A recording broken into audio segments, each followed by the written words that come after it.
all very welcome as you're joining.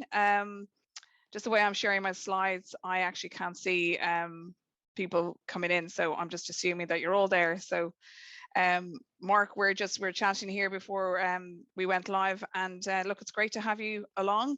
We're talking about Movember, and obviously with Movember, it's men's mental health, and I think this is really an important conversation to have.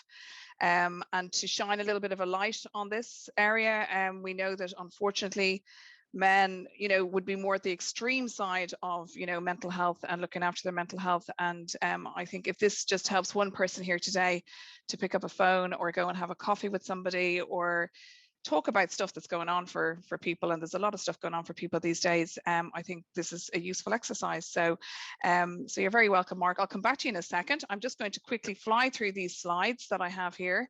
I'm just going to check the time there. Yeah, we're kind of past the hour, so I'll crack on, and then we can always come back to this if we miss anything at the end. So I just wanted to talk to you very quickly about the new Wellbeing Hub that we have set up at the Institute, and really it's very important that people know it's here, and just to kind of run through a couple of the services that we offer. So if I just move along, this is my name is Dee France. I meant to mention that at the beginning, so you can see that there. And then if we just come on to, this is how we kind of imagine the journey that most of you have had at this stage or are in the process of having. So we might have students on the line and people that have obviously gone into their careers, and maybe people returning to the workplace. And again, obviously people kind of in later life with those other kind of associated issues with family demands and third age issues. And we recognize and we hear from members and students that have a lot of associated challenges and problems as you hit these milestones on this life cycle. And really this is what this is all about, and this is kind of where we kind of it informs our decisions about the services that we provide. So if I just kind of move on and show you the kind of services that we have. So first and foremost, we have a dedicated website, Thrive as it is now known. It was previously CA Support, but I'll talk about that in a moment. And we kind of have reflected those life cycle points here in the tiles. And as you come onto the site, you can sort of see the various life stages, if you like, and you'll find a lot of information there on all of the resources, 300 pages in fact, lots of resources on mental health supports and well-being supports and all that good stuff, how to keep yourself optimized in your life living your best life really. And then obviously we're out there as well on social media channels, e-news pretty much every week, and we appear with features in Accountancy Ireland and Briefly. And of course we bring in the experts who know their stuff better than we do, the likes of Mark today and lots of other people as well, to make sure that we're bringing you the best content available that's out there.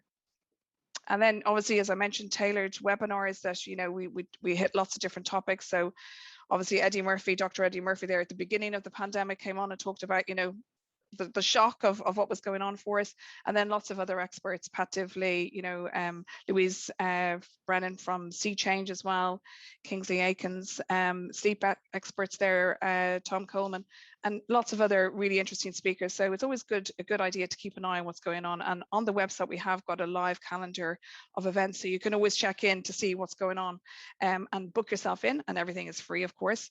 So then this is really just kind of the other side of, instead of the content, what else goes on in Thrive. And we have a dedicated team, and we offer confidential one-to-one listening service, professional counselling, which is third party, so you get referred over to that. In-house, we do wellness coaching with the team as well, so we can offer 3 sessions of wellness coaching for you. Again, as I mentioned, the mental health and wellbeing webinars, and as I said, the dedicated team that's there just for you, and everything is 100% confidential. Nothing is shared beyond the kind of the firewall that we've created, so you can feel confident sharing whatever's going on for you, and we can get those supports in place. And then I just want to mention CA Support. As I said, we used to look after all of the wellbeing supports, but now CA Support just looks after that financial assistance. And it's basically a charity that was set up way back when there was no state benefit, when people, if you fell on hard times, that was just tough luck. And now we are a registered charity, and we step in for that emergency financial assistance. So it's really about kind of, the accountants themselves. It's like the community, supporting the community, if you like. And it's a charity, so we obviously accept donations, and that's the pot that we draw on to help people when they hit those hard times. And we have a separate board of directors, obviously, for that charity charity, and you might recognize some of the faces there. So we're really, really appreciative of the work that these people put in on a very regular basis, and they would approve the grants and the financial assistance that we offer out to students and to members. And then this is just where you'll find us. So Thrive, charteredaccountants.ie, and the numbers there, but it's all there on the website. So enough about me. I want to just quickly hand over to Mark. Mark, as I say, you're very, very welcome. This is our Movember event. We want to tackle men and women's health today, and we'll leave it over to the experts. So I'll stop sharing and hand over to you. Thanks so much. Thanks very much, Dee, for having us. Well, listen, lovely to be here. And thank you very much, everyone, for dropping by. Listen, we'll be chatting all about, I suppose, mindset today. I'll be talking about my story as well, and what happens when your mindset breaks, or as the doctor told me, it's a nervous breakdown you're having, Mark. It's a nervous breakdown. And the men in the white coats was kind of what I had in my mind. Where would it go wrong? What would happen next? So that was kind of my story, which I'll get into in just a moment. And I'll share with you, because what I learned through my darkest, lowest days, rock bottom, psychologically, emotionally, physically, has stood to me for the rest of my life. It was over 15 years ago now, but I never forgot it. And would I want to relive it? Absolutely not. But am I glad I went through it? I absolutely am. But we'll talk about that very shortly. Just to give you a brief who I am. So Mark Fennell is my name. Basically what I do is I'm a personal and business development life coach. So life coach, as it were. I know the word life coach gets used a lot. It's like, what? This man fixes my life. But really what I work on with people is, if their life is at point A, what would point B look like? Where is it they want to get to, and what's holding them back from getting there? So it's very practical. It's very future focused as well. It's not counseling or therapy per se. But if we need to get under the bonnet, absolutely, because psychology would be my background very much so, but also getting into mindset and stuff like that. So that's how I work with people on a personal level. What I always find is when you work with someone on a personal level, the career will always come into it. If they're running a business, their family, their interpersonal relationships. So, life is multifaceted. So that's why a life coach is kind of, I suppose, skilled in a few areas. But for me, with that being said, mindset is a part that I really do help people with, particularly around the areas of like anxieties and fears, and helping someone get to their best version of themselves, and that kind of stuff. But we'll talk about that a little bit more later on. But I want to open up a question. And by the way, there is a chat box and you can ask questions. Only I see the questions, the panelists, myself and Dee see the questions. So if you have a question, you can pop it in there. It's strictly confidential. I won't read out your name. I'll just read out the question if there is one. But just to make sure it's all working and all that kind of good stuff. Put in the question box right now one word that sums up your struggle or challenge in life right now. One word, pop it in the chat real quick. If you kind of have to sum up what's maybe a struggle, maybe a challenge, maybe an issue, one word, pop it in the chat and let's see what I can do. I'll wait till a couple of them come in. I know there's always a few seconds delay. But one chat, if you were to, one word that would sum up and go, Mark, you know what, right now, stress, overwhelmed, or maybe just too busy, no time. What would it be? One or two words at max, your main struggle, if you pop into the chat and let me know your thoughts on it. So a couple come in: confidence, multitasking, hectic, yet never enough, lots to do and never enough time to do it all. Change has come in, pressure, and amazingly stuff with those things that you're sending in, isn't it? I suppose in some way, other people who maybe have not typed yet are kind of going, yeah, that's me too. Uncertainty, absolutely. The world filled with it right now, especially in Ireland. Health, absolutely. So when you see these things that are popping in right now, you can see that confidence, multitasking, it's hectic, it's change, pressure, uncertainty, health. And we could add to that list all day long. But I want to talk to you today about what actually does make the difference. None of us can change what's going on in the world, but we can change what's going on in our world, because our world is not what's out here. Our world, or our perception, starts up here, our mindset. So here's a question I want to ask you. And it's an interesting one. But if you were to think about it right now, without getting to the long story of it, but what's your story so far? And when I ask that question, let me elaborate. What has been your story so far? When you think back, maybe you're 20 years in the business, maybe you're 10 years, maybe you're 2 years, but what has your story been so far? And I'm not talking professionally, but what has been the narrative that has been playing out for you? Let me drill down even more on it. What has been the narrative about you and your view of yourself? How do you talk to you about you? Do you always see yourself as the kind of like the underdog, or kind of like second class, or maybe not enough, or I'm doing well, but there'll always be people doing better. What has been your narrative? Just think about it for a minute. Has your story so far been a good one, a positive one, a mixed bag? Or has it just been busy? Or has it just been one where I'm chasing my tail? Or has it just been one where I'm surviving? But what's your story been so far? Because a lot of us, we are today as a result of where we've been yesterday. I mean, metaphorically, as where we've been in our life up to now has defined who we are today. And a lot of us in a fixed mindset can sometimes be convinced that, oh, that's how it is, that's how it'll always be. And what I'm going to share with you today is that it doesn't have to always be. Someone said change. And what I'll say is, apologies, I'll text entered from now on. Okay, sorry, thanks for that. So basically what I'm saying is, whatever way your story has been going, did you know you can change where the story goes? And that's my next question, more important question.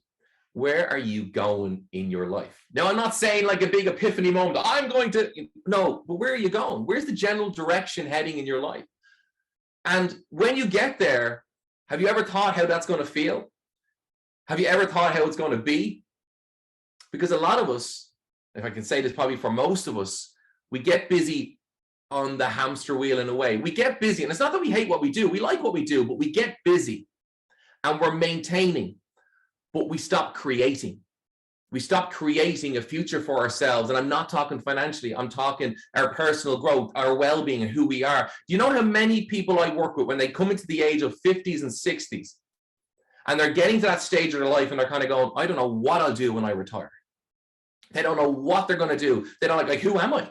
My job was my identity. And what I always say is your story based off your job, or is it based off who you are, what you want? So many of us base our identity off our job. So many of us just become about our job. That was my mistake. Because what happened, I love my job. I love coaching. It's what I do. And I come from a family of entrepreneurs. So we're running business, and I have other businesses as well. Some of you might know I run a photography and film business. Something that started out of creativity became a full-time business. But my core of what I've been doing for almost 20 years, not quite 20 years. When it gets to 20 years, I'll feel a bit old. But when it's almost 20 years, has been coaching people. I'm not going to give you the whole story of how I started, but how I started was, well, volunteering and helping people, and then I turned professional. And then it became a career. And then I started traveling the world, speaking a lot in America, here as well, the UK. In fact, one year I spoke more in America than it did here in Ireland, which is kind of mad, which is cool. But what happened to me was, although I loved what I was doing, here's what happened. Because I learned a lesson that your mindset can be literally life or death. And on a serious note, we're in Movember. And part of what a lot of people are doing as an initiative, and me being one of the ambassadors for Movember, is we're doing what's called 60 for 60, because 60 men end their lives every minute, which is crazy, from suicide. That's the serious side of things. That's the sad statistic. But I want to share with you today something that changed my life, because I, thank God, did not become one of those men, but I nearly could have been. I'm going to share with you a screenshot real quick. Because this quote, real simple as it is, this quote, when I discovered what it really means, changed everything. As a man thinketh in his heart, so shall he be. As a man or woman thinks in their heart, so shall he be. As you see yourself in here, that's how you become. That's who you become. That's where you go. You see, you're not just a creature of chance and there's lucky opportunities that come our way, but ultimately how you see yourself is actually how you become. And don't worry, I'm not going to give you all the fluffy stuff and so see yourself as amazing and you'll be amazing. That's not my style. I keep it real.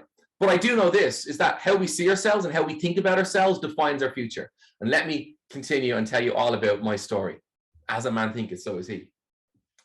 Because what happened was, I discovered, like I said, mindset became literally life or death. Think of it like this. What is mindset real quick? Well, mindset is kind of like, you get into your car and maybe someone was in the car before you and the radio just comes on. Whatever station it was and whatever song it comes on, it just comes on and it plays and we listen to it. And we hum or tap along to that song. But the bottom line is we just let that song play. Well, our mindset is like that. It's constantly playing a narrative. It's constantly playing how we see ourselves, how we view ourselves, constantly it's playing that. And sometimes we can let it just play automatically like the car radio, or we sometimes have to say, no, I don't like how that makes me feel. I don't like the way that makes me think.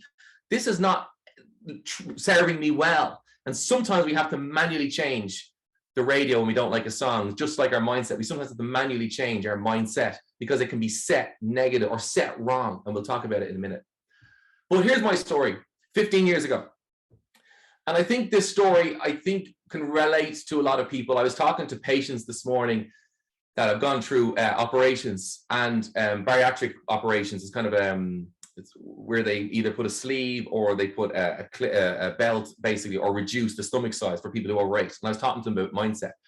And my story, it's amazing the way it related to so many people who went through that, even though they didn't go through anxiety like I did. They went through, weight loss or confidence or feeling overwhelmed or just feeling busy and not having purpose or a lack of fulfillment. So this story, although you may not struggle with what I struggle with, you can most certainly relate it, because I'm going to give you some pillars at the end that were core to me that can actually help anyone where they're at. And it all plays into shifting mindset.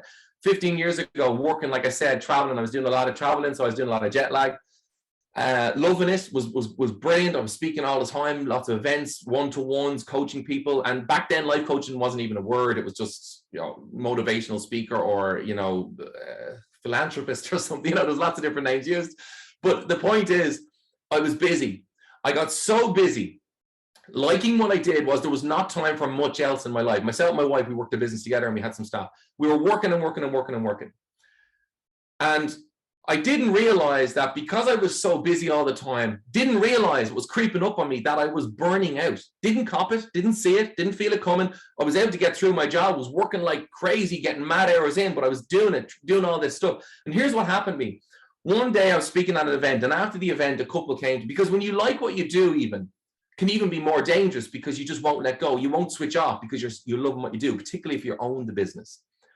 After the event, the seminar that I ran, a couple came up to me and they said, listen, we're actually going to start going through the separation process and divorce and so forth, but we just thought maybe you could help us. We just came tonight and thought maybe you could help. I sat with them for 2 hours, 12:30 at night. I left, I got home, I was in bed by 1 a.m., shattered, tired after such a mad day. I get up the next morning, 5:30, 6 o'clock to go to the gym. This is what I did because it was the only time I could fit the gym in. I'm in the gym, and I'm going to condense this story for time. I start seeing starry eyes, like, you're getting lightheaded. I got this chronic chest pain. I'm on the ground. I'm nearly blacking out. Next thing, I'm in A&E and they're treating me for a heart attack. I'm in my 20s at this stage. They're treating for, and they use the word, oh, we're concerned that you've had a heart attack and we're going to treat you for such and etc. Going through all these tests and all these tests. You can imagine the fear that comes in. I'm sure you can all relate though. Don't we feel like we're bulletproof when we're in our 20s? And then maybe if you've hit 30s, you start to get the aches and pains, and then you hit a little bit beyond that, and then you realize that, okay, it's just pain is one of those things, right? But in your 20s, you feel bulletproof. But here's what happened to me. I'm lying there in the bed, they have all these stickers, ECGs, and all that kind of stuff going on. And my wife comes into me, who hates hospitals, hates needles. She sees me wired up to this stuff, and they tell her that they're treating me for a heart attack. They got to run some tests. She comes in, she sees me, and who hates hospitals, hates needles. She comes over to me and she goes, "How are you?" And she starts kind of going like this. "Yeah, all the machines, there's lots of machines." And she starts kind of eyes start rolling her head. I grab her. Okay, now I'm like attached to this machine. She starts falling onto me. The bed's on wheels. It starts going under the curtain, pushing it to the next person. And I'm holding her and I'm like, Fiona, wake up. And I was just concerned for her safety. And next thing is, because of the stickers pulled off, the alarms go off on the machine. 4 or 5 nurses run in. I don't know what happened. They run in. They run in with a defibrillator. Maybe, I don't know why. Anyway, maybe they thought I was having a heart attack again. They run in. They're catching me. My anxiety while I was sitting there was through the roof. But when Fiona came in, I'm now just focused on her. And they're taking her. Next thing, she's 2 beds up from me, and she's getting treated. And they start asking us questions. Were you out on a night out? And I was like, no, I'm actually going to meet clients. No, I'm not on that out. And they're like, okay, right. And they start putting us through more tests and more tests. They kept me in overnight. Fast forward, 2 weeks later, I'm home, right? Well, I was only in for a couple of days, but then 2 weeks later, I'm home. They gave me the all clear per se. And they said, look, we're not sure what it was, inconclusive. We know, obviously, you've got the chest pain and different things. We're going to see how you go. And then they want to put a heart monitor on me and all this stuff. So 2 weeks later, I'm walking my dog. Another dog comes and tries to attack my dog, literally. And I'm holding my dog up, trying to fend off the other dog. I get home with my dog and I walk in the door, the chest pain's back, the lightheadedness back. I have to lie down for hours and hours, feeling like I'm having a heart attack. They must have missed it. And I'm talking about health anxiety was now through the roof. Every ache and pain, I was so hypersensitive. And next thing I know, I get into this kind of fearful state. I'm afraid. I genuinely am afraid. This person who was confident, speaking on stage and talking to 1,000 people, is now doesn't want to leave his home. A couple of months pass by. I'm seeing doctors. I'm seeing specialists. All sorts is going wrong. But what happened to me was fear got in the day I collapsed in the gym. And fear created an anxious mindset. My anxiety now went through the roof. 8 months on, I'm 2.5 stone lighter than I was. I can't eat much because I feel like wretched and nauseous. I don't want to leave the house because if I go even just to meet friends for coffee, what will I do if I get panicky or anxiety? What will I do if I can't eat the meal at my friend's house? What if I do? So the only thing I did was I stayed at home and I went and did my talks. Because when I was talking on stage or whatever it was, or in person with someone, I forgot about me. And so it was like an escape, but I couldn't do anything else socially or anything that I had to just be me in. I was masking this. I was afraid. They said to me, listen, we need to put you on medication. I said, I can't take the medication. I don't want to take the medication. The doctors brought me in because I had a few episodes of different collapse and different things. And they said, you've experienced a nervous breakdown at one particular dark day. You need to go on medication. You need to, sign yourself in, come off work for 6 months at least, if not longer. And for me, I said, I'm not doing it. They said, it's only going to get worse. And I'd been to a dark place at that stage because I said, my body is failing me. My mind is not how it should be. I felt like I Googled in one dark day, I Googled how to know if you're going insane. You can imagine how bad emotionally, probably people might even laugh. I go, you Google how to go insane. The funny part was the response or the reaction that Dr. Google gave me. Dr. Google says, if you're going insane, if you're Googled going insane, this is the actual blog post, you're not going insane because if you're going insane, people don't know they're going insane. So I said, okay, well, I've still got rationale. So that means I'm not mad. So I didn't go on medication. I didn't go to counselor. I should have done probably all those things, but I didn't because something in me from the coaching background that I had and the psychology knowledge I had, although my psychology was more for high performance and professionally geared, I said, if my mind got me into this, maybe I can get out of this. And I said, give yourself some time. And then if you cannot get through it, then my 2 cents though, talk to someone, don't leave it as long as I did. Because I had to learn the hard way, what someone probably could have told me in 1 hour or 10 sessions, who knows. But I had to discover it. But because I would discover it the hard way, I really got to understand the mind, how it works and how it works for most people and how it works for me. 1 year on, because at first I was like, I'm going to get through this. But you see, for me, it was high anxiety. It was a fearful, and I put on these anxiety goggles. I saw everything through an anxious mind. We see stress will do that. You'll start seeing everything through a stressful. Fear will do that. Being busy will actually put your mindset and set your mind to a state of on alert and stress and frustration and maybe anger. And what I realized was some emotions have sisters. If you get depressed one day, you might be angry the next, because depression and anger tend to go hand in hand. Never knew those correlations existed. Anxiety and frustration existed, or anxiety and depression was in it. And I started realizing that not one emotion sometimes has a sister that might show up the next day or next week or whatever. And I realized this, and I started discovering so much more, which I won't get into for today. But I started seeing everything through what if glasses. Oh, what if this? What if that? I feel a sensation in my body and I think, what if that? What's a heart attack? What if it's this? I'd see a mole or something. The next thing I'm Googling, worst case scenario. And so what happened was fear took over, fear dominated. And after losing lots of weight, I got to Christmas 1 year, it was over a year later. And it was at Christmas. And I remember thinking, I can't continue my life like this anymore. I'm visiting family and I'm not there. I'm there, but I'm not there. There's this thing in the back of my head that just keeps robbing my weekends, robbing my days off, I was just consumed. And I didn't want my family to see me like this, my wife to see me like this. I felt broken. I felt terrible. Depression started setting in. And I remember one day, it was at Christmas, and it was Christmas Day dinner. And I remember a thought went through my head is, what if you just, this was your last Christmas Day dinner?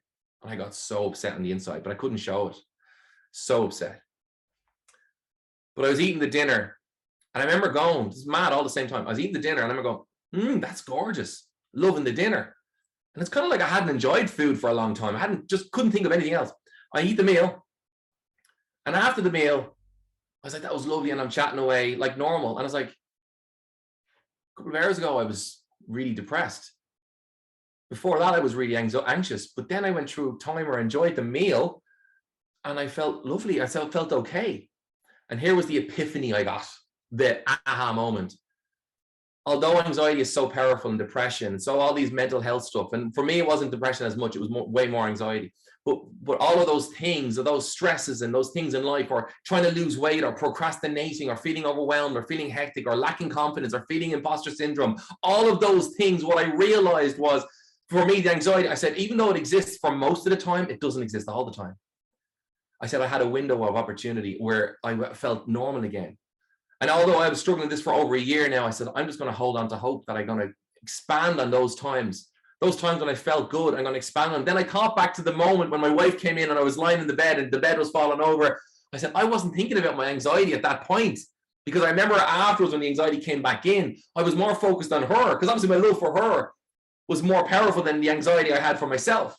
And then I thought back to the time when my nephew was born and I'm holding him and I wasn't anxious for hours. As long as I was holding him, I wasn't anxious because my focus was on him.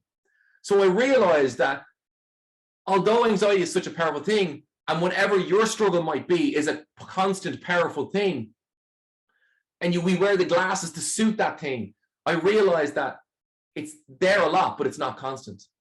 And I realized, I said, if I can just expand on those windows of where I don't have it, eventually we might tip the scales. And that was my moment when I started to really, and I already spent a year of researching and studying and all this, but that's when I really ramped it up and said, this is possible, because it was a natural thing that happened to me. And I'm going to share with you those things. You see, what happened to me was the fear got in control. And that's when I asked you at the very start, what's your story so far? Here's what I'm going to add to that question. Are you in full control of your story so far? But more importantly, are you in control of where your story is going? Or is it fear that keeps you showing up to work? Is it stress that dominates your thinking most of the time? What is the dominant force in your life that you think about most of the time? And think about that. Ironically, think about what you're thinking about, because as a man or woman thinketh so in his heart, so are they. Because how we think we become. I realized that fear took over, and that's how I became fearful, anxious, because anxiety is a reaction to fear. But when I had that epiphany, I realized an amazing thing. I realized that if fear can be that strong and cause me to not want to go out and just dominate my life, what if that was not fear? But what if I flipped that to something that served me well? And we got that to be as powerful. I said, is that even possible? And that was kind of my beginning of a journey. Fast forward another 2 years. At that stage, I'd figured out certain things that worked for me to help me start building a great and healthy mindset. And I say great as in it was great because I wasn't a fearful one anymore. I'm not saying that I think on this plateau of new thinking or anything like that. What I mean is it was great because I wasn't always in this fearful state anymore. I now had this new way I could think and see things, but I had to make it stick. And trying to keep it there, well, there was a few things I learned along the way, which I'll share with you today, and they can be applied to anyone's mindset anywhere. Because what I learned was, after time passes, we're all very motivated at the beginning. Like even with the gym, or even if I'm going to work on my confidence, or I'm going to do this, we're all very motivated at the beginning. But over time, that's kind of what catches us out. Can we sustain that motivation? And what I realized was, it's just like a car. And I realized this, and I thought this made a whole lot of sense. Because this is like a car looking down from the top down. The front two wheels are like the thinking and the doing. But the back two wheels are like our emotions and our physiology. We can't directly control our emotions because they're transient. They change themselves. We can't directly control how we feel physically directly. We've got to do something for it to take effect on us physically. So I realized that our thinking and our doing is what ultimately drives the back two wheels. Where our thinking and our doing goes, the back two wheels follow, just like a car. And I realized that I can't control my emotions directly, can't control my physiology, but I can control what I do. Because even in an anxious state, I can't always control what I think. But I realized that even if I can't control what I think or how I feel or physically or emotionally, I can always control what I do next. And just once I can turn one wheel, that doing will actually cause my thinking to turn with it. Because that's the way the brain works. The brain focuses on what you're doing. I turn that doing, the thinking follows, and I start to move in that direction, and my emotions and my physiology follow. And that to me was a game changer, literally. And what happened from beyond that point was this. You see, my motivation was the big thing about this. I had hope, but I wanted to be, well, not afraid again. I wanted it to be a place of where I felt good. Because there's things we struggle with. I'd love to know, right? I'm going to write some down. You can kind of pop them in this question. But when it comes to struggles and so forth, and when it comes to kind of, I suppose, dealing with the things that we deal with, and no matter what it might be, but you can put it in the chat, right? If there was one thing you could quit, what would it be? Pop your answer in the chat. If there's one thing you could quit, pop it in the chat. One thing you could change. I say, Mark, I wish I could just change this thing. I'm going to just launch something here while you're doing that. Pop it in the chat. Okay. 1 second now. Because I'm going to write a few of these down. So pop it in the chat. If you could change one thing, what would it be? Okay. Let me see. Wait, we can pop up the chats as well. In a second. Okay. One second. Hold on 1 sec. All right. So someone said negative thinking.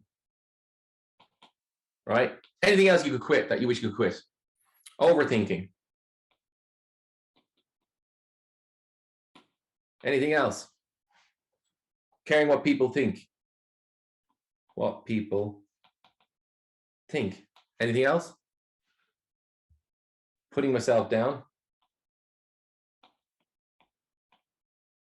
Excuse my bad handwriting. So these are the things that we wish we could quit. I'm going to ask you that question. Put it in the chat if you can, and write it down for yourself wherever you're watching this, and say, if there's one thing I could quit, what would it be? And write it down. That's a starting point. Just write it down, right? Because what I'm going to say is, for some people, they might even say, oh, listen, there's my other things, not just mentally, but maybe it's like, oh, smoking, or, drinking too much. It's so funny that the drinking too much, I had it much more in webinars since lockdown. I think everyone kind of took to the bottle a little bit more. Let's have a look in here. Sorry, 1 second. The chats. There you go. So if we look at all these things, right? And they're all the things we'd like to give up. But all those things are in existence for a reason. Negative thinking, overthinking, what people think of me, putting myself down, smoking, or drinking too much, or whatever it might be. Any of those things that you want to give up, these are what we call our struggles. But what I want to ask you is, why do you want to give those things up? Why? Why? So whatever yours is, why? I'm going to stop sharing for just a sec. Why do you want to give them up? Ask yourself that. In fact, pop it in the chat if you can, guys. Ask yourself, why do you want to give them up? Trying to do too much at once. It's having a negative impact on my health. To feel better and be confident in myself. So there's these things we want to give up to be a better parent. So these things we want to give up. So I'm asking you why, and now I'm seeing that here's the problem. Okay, here's the problem. Here's why I want to give it up. Because this is who I'll be on the other side. Whenever we don't like the result of who we are, we've got to look at the process that gets us that result. And if we don't like the result, we change the process. The process, what goes on up here. So if you're saying I can't stop overthinking, we need to change something. Agreed? I can't stop being negative. We need to change something. And we all do these things. Don't get me wrong. And you can see that, look, you're not alone. But when we see and identify something that is wrong and not serving us well, and we ask ourselves why I want to change it, because it's not how you change it, it's not what you change, but it all starts with why you want to change it. That's the first thing. When people are in Alcoholics Anonymous, for example, they say it's not about the what you need to do or how you're going to do it. It's the first part is admitting it's a problem. The second part is, what's your motivation? Because this is the thing that I discovered, and my motivation became paramount in my recovery. My motivation became paramount, and my motivation is, it's not what I did or how I did and how I sorted out my anxiety, but it's why. And for me, I said, here's the why, because our why is always based off a result. I'll explain it again. So if you want to give up negative thinking, because I feel I'll be a better person, a happier person, I'm going to ask you this. How's it going to make you feel? I'll be a happier person, but how's it going to make you feel on a daily basis? Well, I'll be happier. I'll be more maybe fulfilled. I'll be more motivated. I won't get caught in negative chatter. How's it going to feel? So you know who you want to be, why you want to be that way. How's it going to feel? Because when we want to change something, it's because the feelings we want, we aren't there yet. Because if I go say over here, negative thinking, I don't like it. I want to change it so I can be a happier person. Okay. What's the result from you being a happier person? I'm going to be more fulfilled, more confident, more this. It's this that we're looking to achieve because we feel it's not there now. But when we establish for ourselves why we want to be, why we want that change, and we establish how it's going to feel, what it's going to look like, and what it's going to be like, we now have a stake in the sand that we can start working toward, and then you start the process. But your why is so important, because when you get to the result and go, why? Because this is how it's going to impact my life. That's where you'll find your motivation. When you're trying to not reach for that extra packet of crisps because you're trying to lose weight, you'll go, you know what?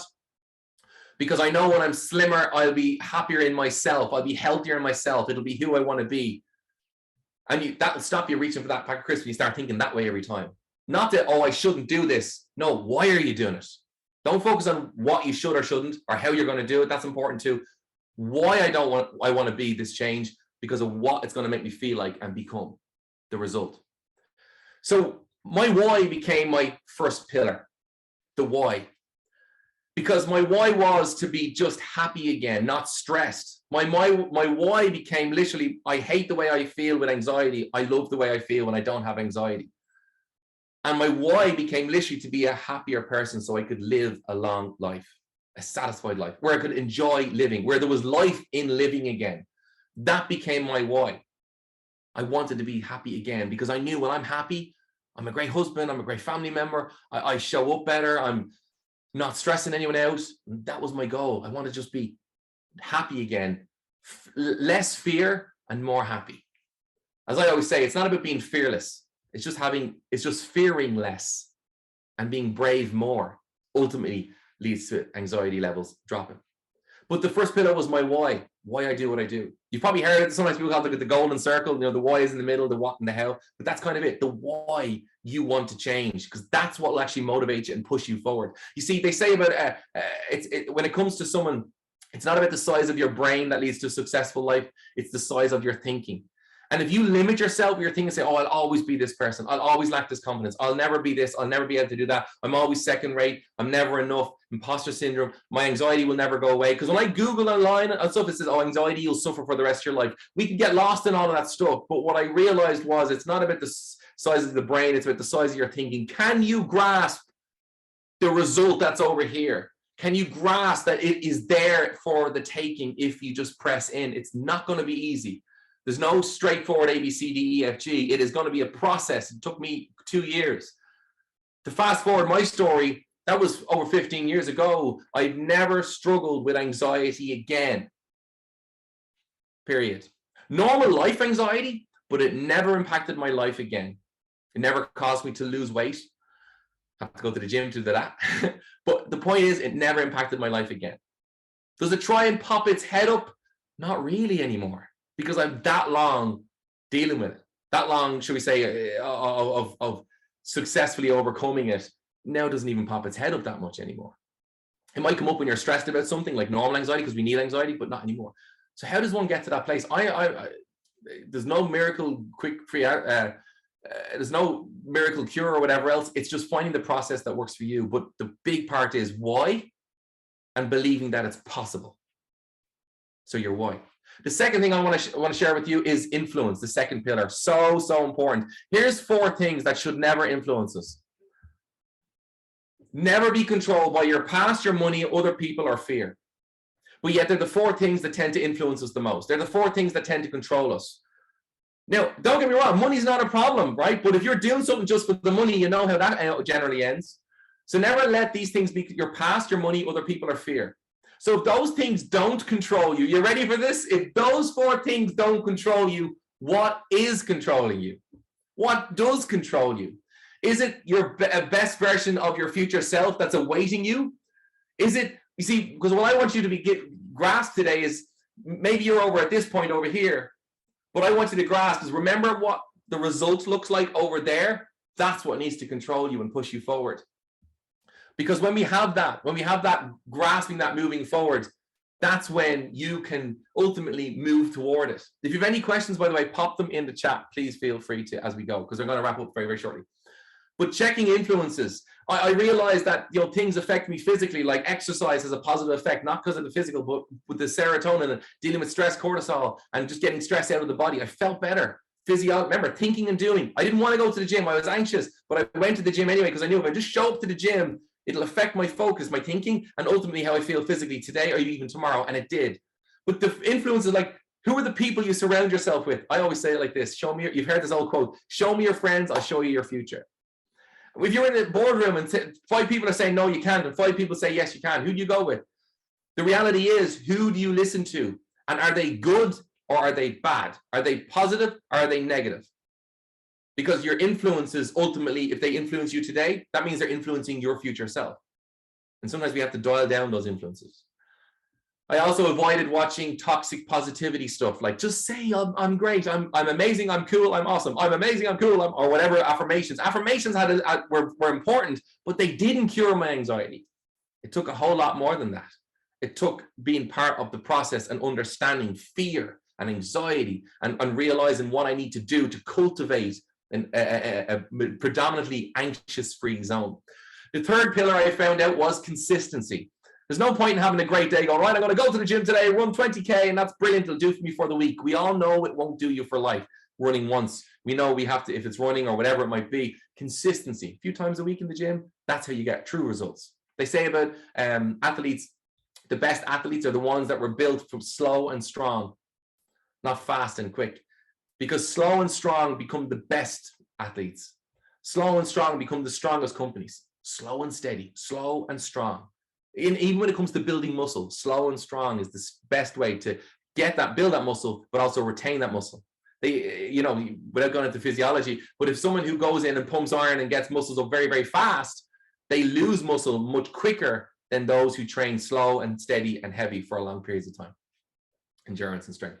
The fourth pillar I learned was, on bad days, show up in spite of how you feel, in spite of what you're thinking, and just show up anyway.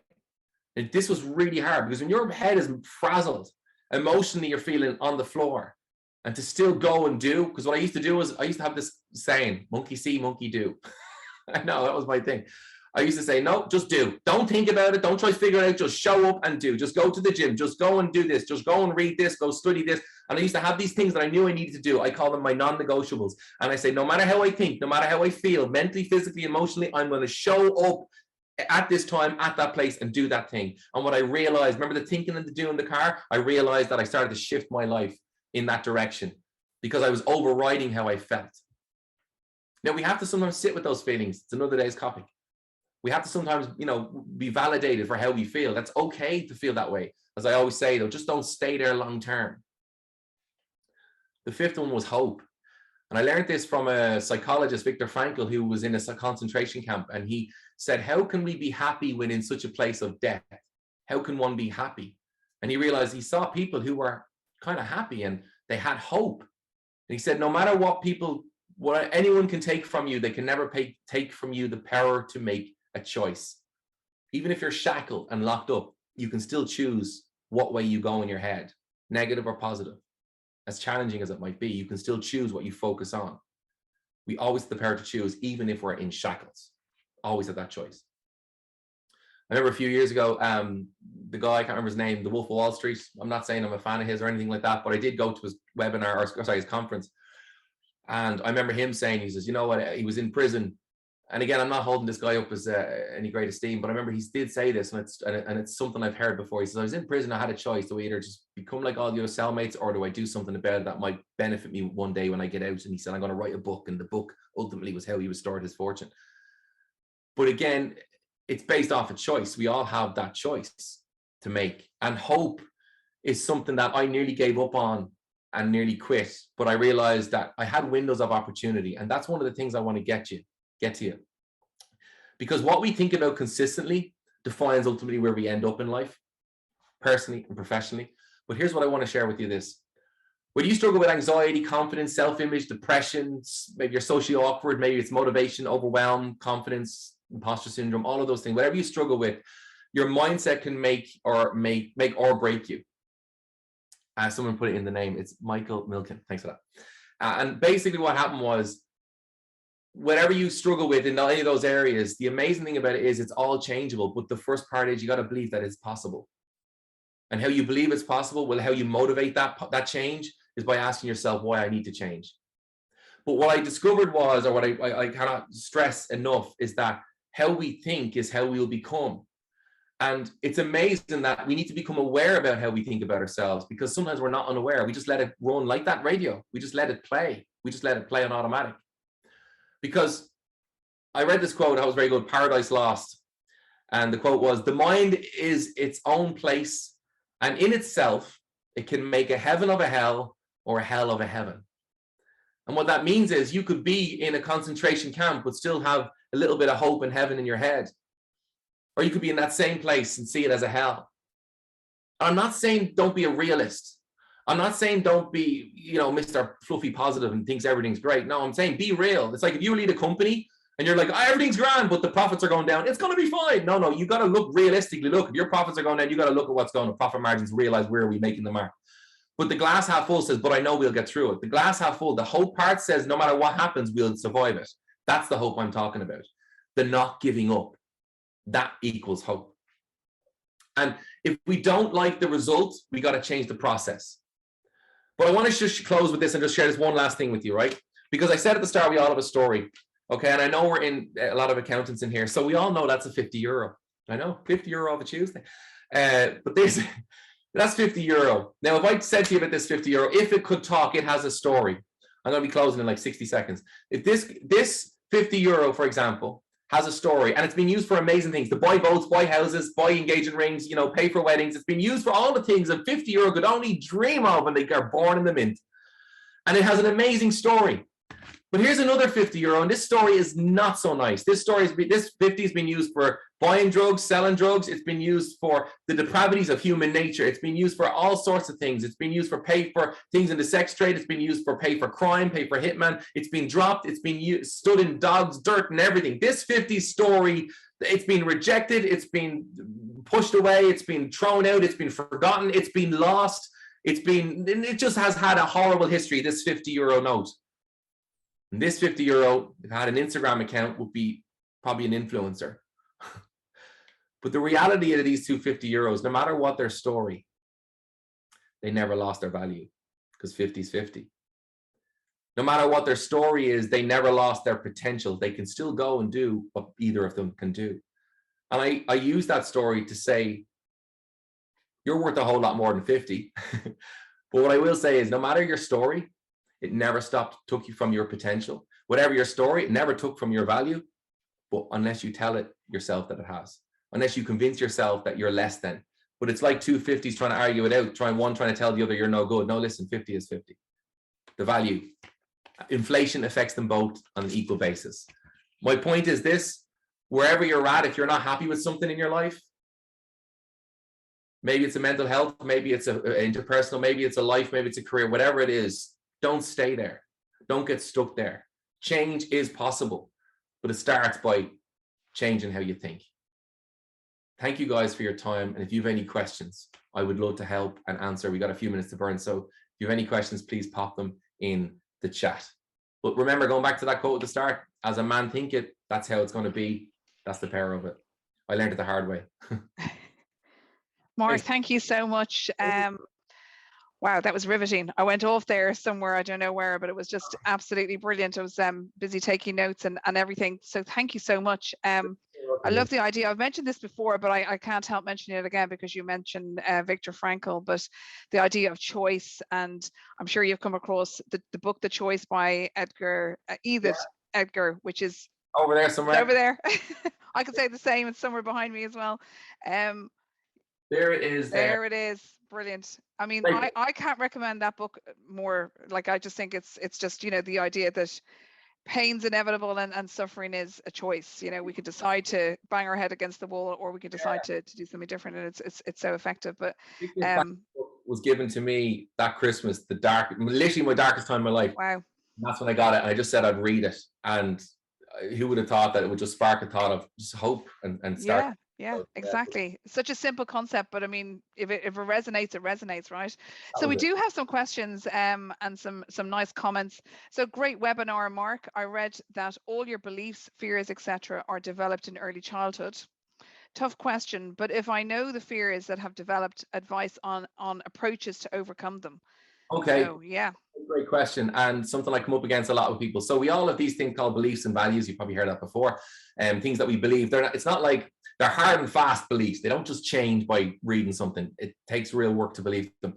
A lot of our fears, well, all our fears are learned. That's a fact. We aren't born with all these fears. We learn these fears as we go. But if we think of it just logically, if you can learn something, is it possible then to present an equal and opposite outcome? And is it possible to unlearn something if it's a negative belief, an untrue belief?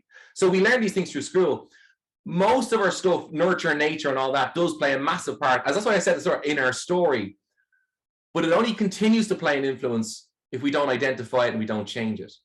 So the question is, but I know the fears that about advice and approach to overcoming them. Start becoming, self-awareness is key. Start going, why do I think that way? And if, for example, a real easy way of doing it is when you're feeling you're set off or not yourself, and sometimes this is why journaling works for a lot of people, ask yourself, why am I feeling like that today? Now, don't go off in a tangent of overanalyzing and sitting there for 2 hours. But I always say, give yourself 30 minutes to figure it out. If you can't figure it out in 30 minutes, well, then we move on. But give yourself 30 minutes and go, why am I feeling like this today? What triggered me? What happened? And then when you start to journal this over time, like when I work with clients one-to-one, we start to see a pattern. I do like a group coaching every month, and it's amazing the way you start to see a pattern. People start to see their own pattern. Go, this gets me every time. This happens to me. One girl said, she goes, I always get like this, but she said it's around a certain time of the month, and it seems to show up. She said, obviously it's biological as well as psychological, and she didn't ever copy it before. So when you start to watch the pattern, and I start taking aware of it and taking note of it, don't just let it be, but become self-aware. And you'll start to figure out the patterns, because that's the first part, is identify what's the root cause of the problem. And you'll be amazed how good we are at figuring out our problems when we know what they are. But a lot of the time we just feel a certain way and never actually discover what the problem is. So get to the root cause. That's the beginning. If you can't figure out a plan out of that, well, then I would suggest talk to someone. The key is, though, can't stress this enough, don't stay there. If it's not serving you well, you don't need to stay in that place, that headspace. Brilliant. Spot on. Yeah, that's really good advice. And we have another question here about the thing that you talked about there about your friends, and your friends are your future. Show me your friends and I'll show you your future. So somebody was saying, what happens if you know that your friends are maybe toxic or not serving you? How can you kind of extrapolate yourself from that group, or is there any advice around that? Yeah, absolutely. And it's funny enough. This is a common question I get on my Instagram a lot. People DM me and go, oh, I've got my best friend, but since I've started to move on in my life, they're not at the same place as me now. We used to be both negative together, but now I'm a bit more positive, they're more negative, or whatever it might be.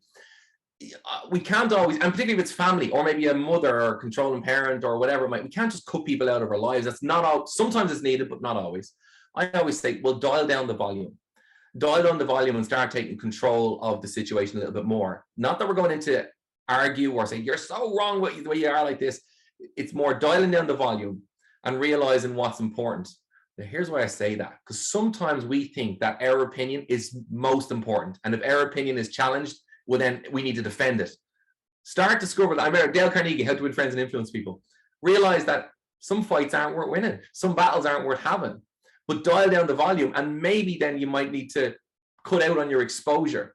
It's kind of like if you're getting too much sun, you cut out the exposure. So if you're getting too much toxicity, maybe cut out the exposure to a degree. Keep the friendship, but it's more of a distancing rather than a cut off, into a more manageable place. But when you get into that place and it's causing arguments or disagreement, change the conversation is far easier than trying to argue their belief with your belief with their belief. So it's that working around it like that, dialing it down, lowering the volume, and looking at our exposure to that. Yeah, that's brilliant. I love that idea. I'm going to remember that now. The Irish people that are, the fair-skinned Irish people that we have, keep out of the sun. It's such an easy one to remember. Exactly. And just one final question here, just around anger management, which I think is, look, we can all relate to this one, and just that feeling of frustration. But how do you kind of take the first steps to sort of deal with your anger and your responses? You probably heard that people say, "Oh, count to 5 or remove yourself from the room," and those things happen if you think that way at the time. I would normally get under the bonnet a bit more than that, though. So rather than put a band-aid on the problem, I'm like, what's root cause? I'm all about root cause, not just putting band-aids on issues. That was for me from anxiety. I wouldn't have got over it if I was just trying to deal with the anxiety. I had to deal with the fear and the mindset. And ultimately, that's how I dealt with my anxiety and thankfully got rid of it. But when it comes to anger management, is why is one getting so angry? Why is one being triggered so regularly? Is it you or is it them? Are they antagonistic or is it you that just feels threatened easy? Because when you get under the bonnet of anger, sometimes there's massive frustrations with areas in people's lives, or there's discord somewhere, there's an issue going on, or whatever. It's kind of like, if I give it a little simple example, when you have someone who's a bully, more often than not, the bully is the most insecure person in the room, and that's why they bully, so that the attention is off them and everyone feels threatened by them. So they know if everyone's scared of me, no one's going to threaten me or ask me or get to know me and realize how insecure I am. So when we get angry, is there an undercurrent there? I'm not saying you're a bully. What I mean is there a different, not so obvious issue that's causing this anger to manifest itself? You'll find there is. I know, look, I've been doing this a while. There's always something, and it's not always that obvious. People go, maybe it's that. I had one client I remember, and their mother was very overbearing. They were still living at home. They were 28, turning 29. They were living at home with the mother. And the mother would just be so controlling, so dominating, whatever else. They went literally from work to friends to home or whatever it might be. But they found that the anger was getting manifested in their friendships, socially, and also in the workplace. And over time, through talking with them, they realized that the mother, it's like, I can't take it out on my mum. So they ended up taking that frustration out on everyone else and just having a short fuse. So there's always a root cause. I'd suggest to try and find it. Brilliant. That's great. And so if anyone's like listening here today and they want to contact you, or maybe take the conversation a bit further, or just link with you on LinkedIn, is there any kind of quick contact details that we can give out? Because I'm sure there will be. Yeah, look, the website is markfennell.ie, so it's 2 N's and 2 L's.ie. Also the same user handle on Instagram, markfennell.ie, and then LinkedIn as well. I'd always say, look, come through the website. If not, come through Instagram.